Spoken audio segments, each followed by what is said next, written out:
She died. The first 7.8 magnitude earthquake hit near the Turkish city of Gaziantep in the early hours of the morning. A second 7.5 quake then hit further north in the afternoon. Millions of people across Turkey, Syria, Lebanon, Cyprus, and Israel felt them. Now survivors are relying on emergency services to find them, but also on help from their neighbors, friends, and even strangers. This man tied a string to a water bottle and lowered it into the rubble for the survivors trapped beneath. We have received several offers of international aid for our country. Offers of assistance from 45 countries, including NATO and the European Union, have reached us. Emergency service teams have been deployed from around the world. They're now on the ground searching for bodies and offering food and shelter. And that help is essential. Many are still missing. This young girl asks, "Where is my mum?" Some who've survived now find themselves homeless. These bonfires are what keep them warm during a biting winter. We'll be cold here until morning, freezing, getting wet. We've got no place to go, no place to stay. My God, we don't even have a bed.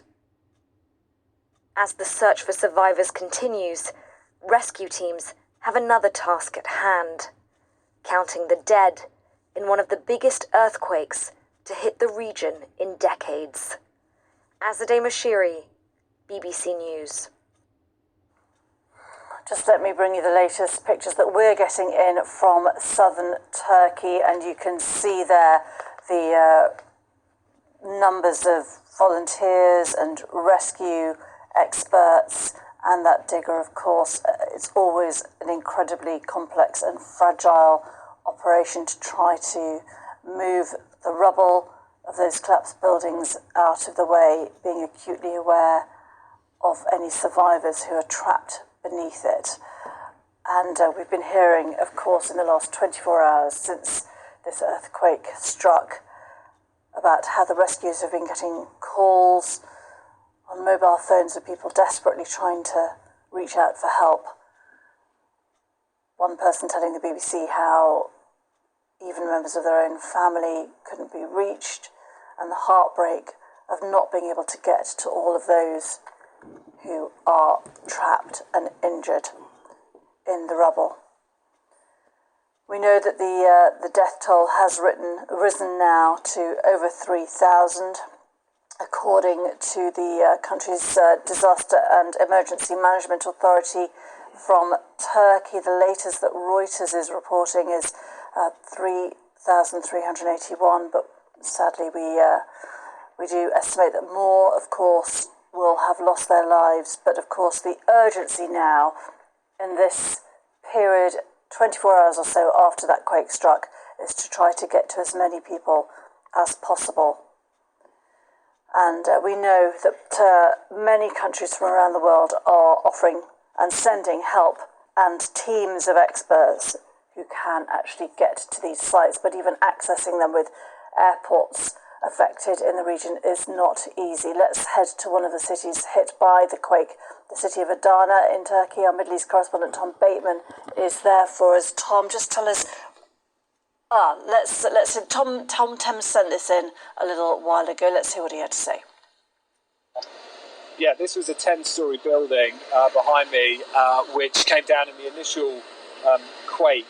Now, what's happening at the moment is, and this is, a very rare event compared to what's happening across a lot of the region. We've got two diggers here clearing the rubble away from the edge of this, and on top of the building itself, on top of the wreckage, I've counted at least 6 recovery and rescue workers. They're now using cranes to try and lift up parts of the rubble, but it's obviously incredibly precarious work for 2 reasons. First of all, their own safety, because the rubble is very dangerous, and of course the concerns about whether or not there are people still alive under the wreckage here. Now, on the side street here, I was just speaking to quite a few people. They're wrapped in blankets. They've been up all night. Some of them evacuated from this building, others from other buildings in this area.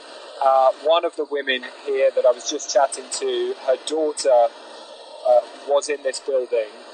The last she knew, she was on the second floor. Now, what she was telling me is that the rescue workers here worked their way down to the sixth floor, but she was on the second floor and there's been absolutely no word.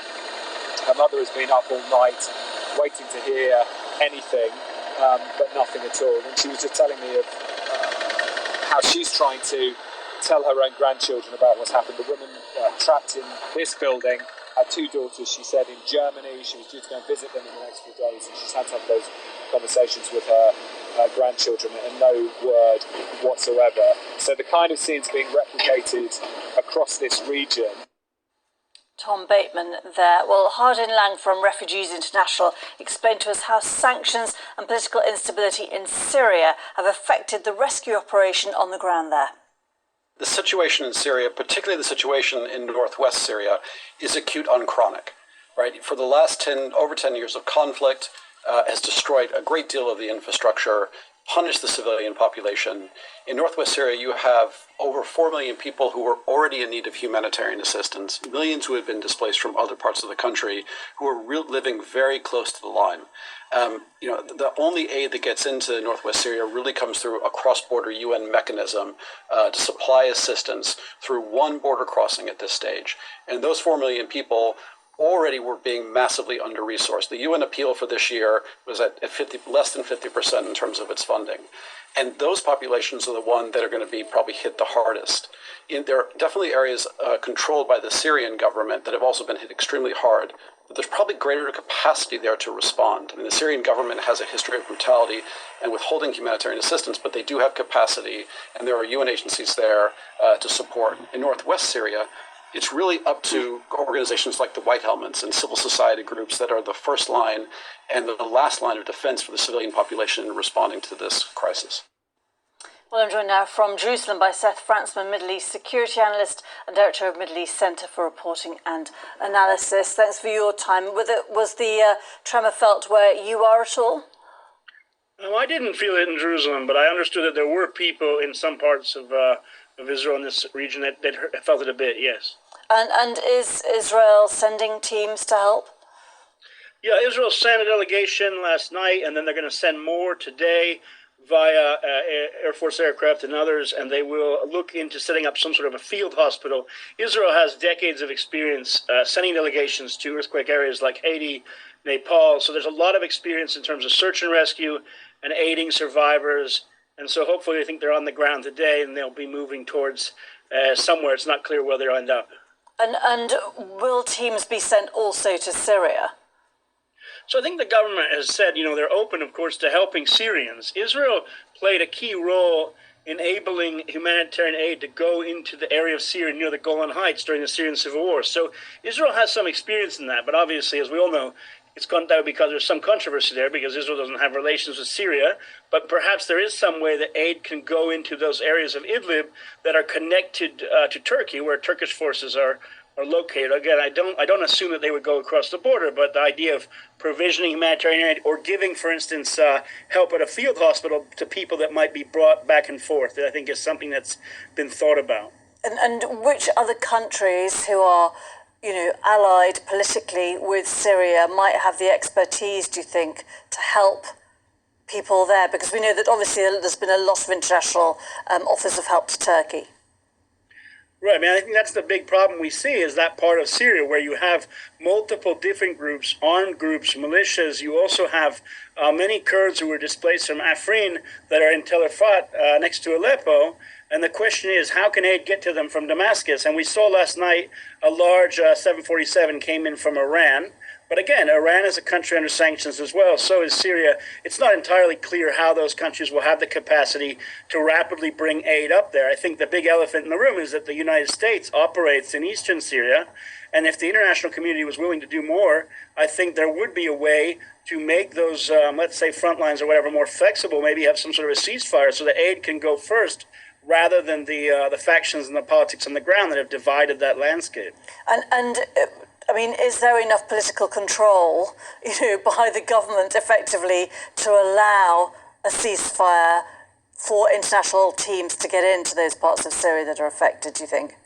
Well, I think there is. I mean, I think, look, the Russians, Iranians, and the Turks and the Syrian regime have been meeting over the years. We saw the Russians actually host a meeting in Moscow. Now, obviously, Russia's persona non grata, it's invaded Ukraine. But in the end of the day, I think, helping civilians probably matters the most.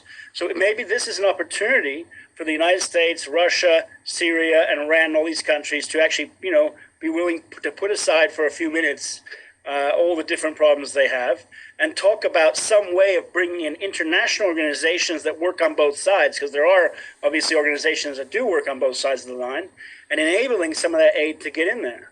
And is there precedent for that to happen? Because you said obviously aid agencies always have to tread a difficult path and try to be non-political, but obviously governments are key to getting money and teams in.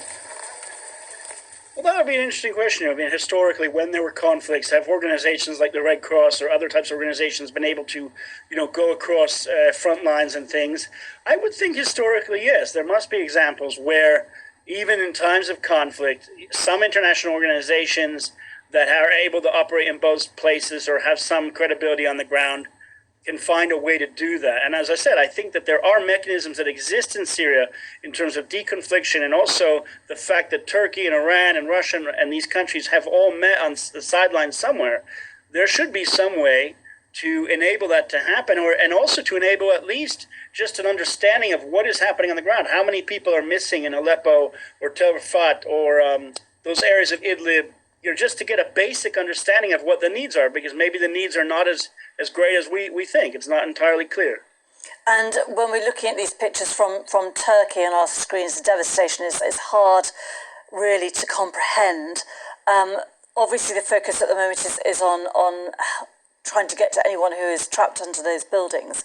But the longer term need for help, for money, for resources is going to be huge in both Turkey and Syria, isn't it? Do you think the international community is going to step up? I think the international community will step up temporarily, but it's important to realize, of course, there's so many other things going on. There's the massive conflict and war in Ukraine, where you also have millions of people displaced. You have huge areas of Ukraine that have been totally laid waste by warfare. So if you look at places like Marinka, areas near Donetsk in Ukraine, you can see whole neighborhoods and towns that are also destroyed, just like what we see in Turkey. So, and I think we've heard from the UN over the last few years that there's tens of millions of refugees and displaced people all over the world. So I think that in the end of the day, what we'll see in Turkey is we'll see a lot of aid go in, and it'll be interesting to see if it actually gets into Syria the way it's needed. And we'll see, I guess, over the next months or so up to the Turkish election, if they're able to actually, find all the survivors. I mean, sometimes it might take a month just to find survivors in some of these areas. We may not know the full toll for a very long time.